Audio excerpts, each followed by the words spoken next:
네, 여러분 안녕하세요. 녹음을 하려고 보니까 이 커뮤니티에 너무나 핫하게 지금 뜨고 있는 머리에 꼭 꼽은 광녀가 하나 나타났네요. 이름은 이보경, MBC 데이터국장이라고 그러네요. 진짜 요즘 언론인들 수준을 어떻게 해야 될지 모르겠다. 문재인 씨는 죽어야 되겠다, 정치적으로. 노무현 씨처럼 물리적으로 하고는 안 했다. 이것저것 웬통, 라임, 옵티머스, 강남집값, 폭등가, 부동산, 리츠, 사모펀드. 맹박이야. 뭐가 다르냐? 오히려 더하단 말이다. 그의 윗입술이 너무 얇아 처음부터 보기 안 좋더라니요. 아랫입술은 받은 정이랍니다. 합죽턱은 몰려나? 네, 저는 이걸 보면서 진짜 진중권이 여러 사람 망쳐놨구나 생각이 드는 거예요. 왜? 진중권이 성공의 사례를 하나 만들어준 거야. 이런 식으로 그 민주인사나 문재인 대통령이나 문재인 정부를 정말 자극적이고 야비하게 까면 바로 언론이 이 사람을 스타로 만들어주고 대서특필해주잖아요. 이 사람이 입을 열 때마다 계속 네이버가 앞에 대문에 걸어주잖아요. 진중권이 한마디만 해도요. 지금 대문에 걸린 게 1년이 넘어요. 하루도 안 빼놓고 진중권에 나와요. 이제는 그 뒤를 이어봐서 안철수, 서빈이 계속 이제 후발주자들이 나오고 있죠. 이렇게 해주면은 국힘당에서 바로 스카우트 제의가 오잖아요. 책 쓰게 해주고 언론사에서 집필진으로 데려가요. 운 좋으면 국회의원도 할 수 있어요.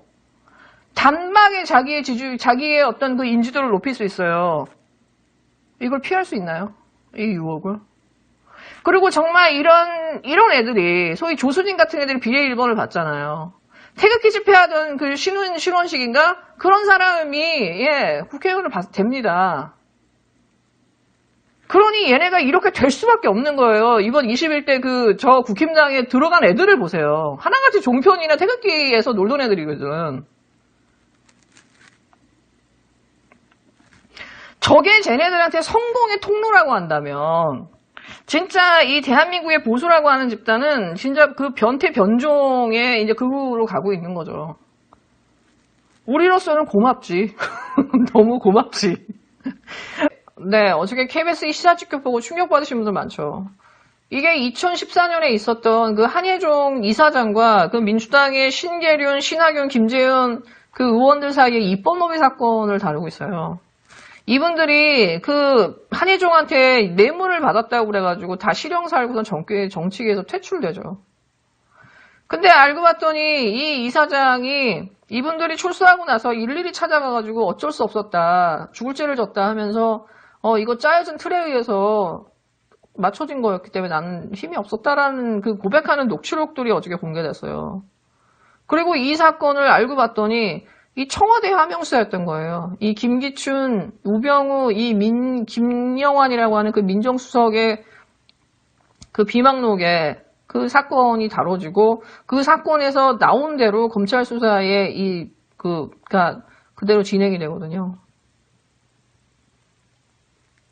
제가 이걸 보면서 참 느끼는 서늘함은 뭐냐면은 이 10년 넘게 비슷한 사건들이 끊임없이 그 민주당이나 그 민주인 인사를 잡아놓는 게 계속해서 반복이 됐음에도 불구하고 이 사건의 실체가 지금 10년이 지나서야 밝혀지기 시작했다는 거예요. 이 정부가 바뀌고 나서야.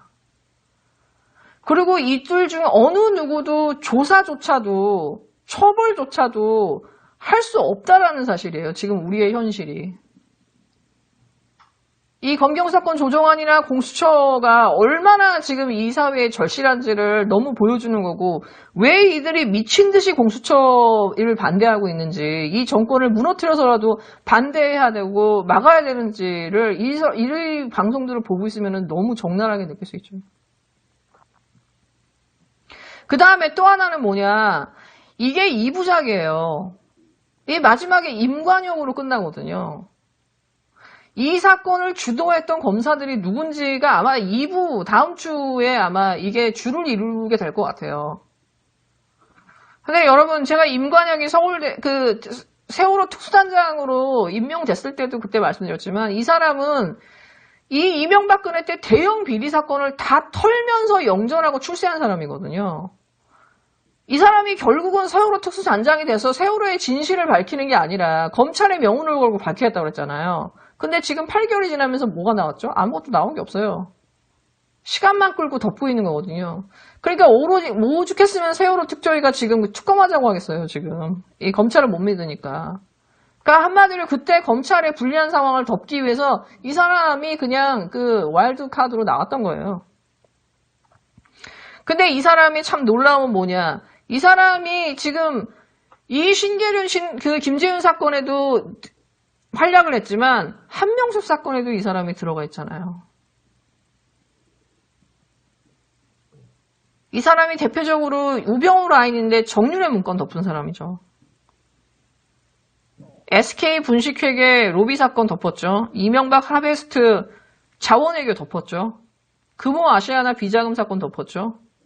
그리고 성완종 리스트 덮은 사람이에요. LCT 게이트 다 덮었죠. 이 사람이 지금 세월호 특수단 단장이니까 뭐가 나오겠어요. 그리고 제가 또 하나 놀라는 게 뭐냐. 민주당이에요. 이 정도로 나왔으면 지금 민주당이 헐레벌떡 나와야 되는 거 아니에요?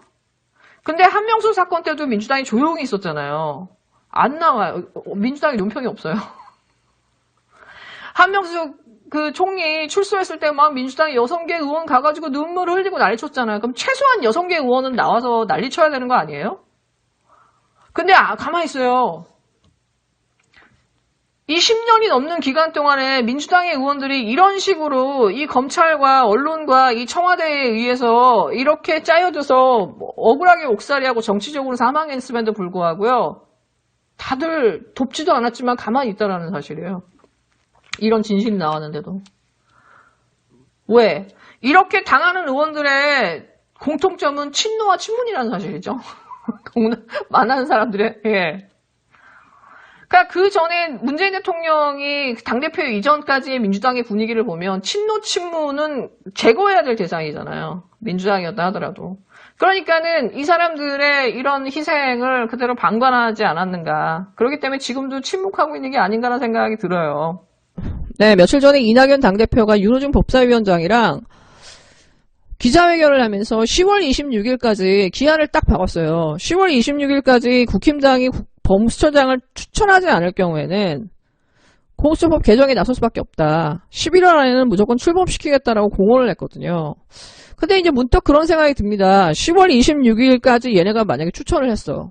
그 다음에 이제 비토권을 보장하겠다 그러잖아. 계속 비토권을 놓으면 이거 언제 출범할 수 있는 건가. 그러니까 이 국힘당이 반대하면, 국힘당이 뭘 비토를 하면 이거 아무것도 할 수 없는 게 이제 공수처법인 거예요. 그렇기 때문에 지금 그 김용민 의원의 안과 백현원 의원의 안이 병합된 어느 정도의 개정안이 나오는 건 전 피할 수 없다라고 보거든요. 만약에 그걸 하지 않은 상태에서 지금 이 국힘당이 하는 대로 끌려간다. 그러면 제 생각에는 정상적인 공수처법과 출범될 수도 없을 것 같고, 그렇게 끝까지 비토해가지고 탄생된 국회의원장은 괴물이 나올 확률이 저는 매우 높다고 봐요.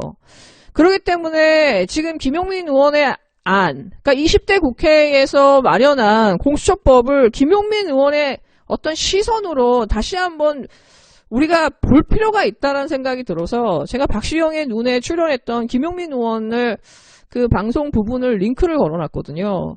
그래서 김용민 의원 안에 그 시선, 20대 국회에서 마련한 공수처법의 그 문제들을 보완한 것들, 어떠한 문제의식을 가지고 법을 보완했는지를 하나하나 이제 김용민 의원이 한 10분에 걸쳐서 매우 압축적으로 잘 설명을 하거든요. 공수처와 그 공수처 검사들의 그 권한, 수사 기소권을 다 갖추고 있지 않기 때문에 사건을 다룰 때 있어서 검찰의 눈치를 볼 수밖에 없다. 다시 말해서 공수처와 검찰이 대등하게 견제를 하기 쉽지 않은 거예요. 검찰이 언제든지 뺏어갈 수 있는 건 거예요. 그 다음에 공수처 검사들의 이 요건이 너무 엄격해서 오히려 공수처장보다 공수처 차장이 더 힘든 거야. 근데 이제 그런 사람들의 그 조건을 맞추려고 하면 사실상 이제 검사 판사 중에서 매우 기득권에 가까운 사람이 될 수밖에 없다는 거죠. 그리고 그 사람들의 연한은 2번 연장이 가능하기 때문에 9년까지 이어질 수밖에 없어요. 그렇게 될 경우에는 정말 이제 무소불위의 아주 괴물의 형태의 공수처가 나올 수밖에 없다라는 거죠. 그리고 그 사람들은 거의 이제 검찰이나 판사들하고 식구이기 때문에 서로 견제하는 게 쉽지 않다라는 거죠. 그렇기 때문에 왜 공수처 검사의 자격 요건을 낮췄는지, 나이를 낮췄는지를 그 김용민 의원이 설명을 해줘요. 그래서 저는 이 백혜련 의원, 소위 20대 국회에서 민주당이 만들고 4+1의 의원들이 다 함께 만들어낸 이 공수처법을 김용민 의원의 시선으로 다시 한번 우리가 볼 필요가 있다 생각이 듭니다. 그래서 여러분 혹시 그 방송을 안 보신 분이 있다면, 혹시 오래전에 봐서 좀 기억이 가물가물하신 분이 있다면 꼭 그 김용민 의원이 설명하는 그 김용민 의원의 안, 왜 내가 이런 그 개정안을 낼 수밖에 없었는가를 조목조목 설명하는 부분을 들어보시면은 지금 상황이 잘 이해되지 않을까. 이 문제의식이 잘 이해되지 않을까 생각이 들어요. 네, 여러분 즐거운 하루 되세요.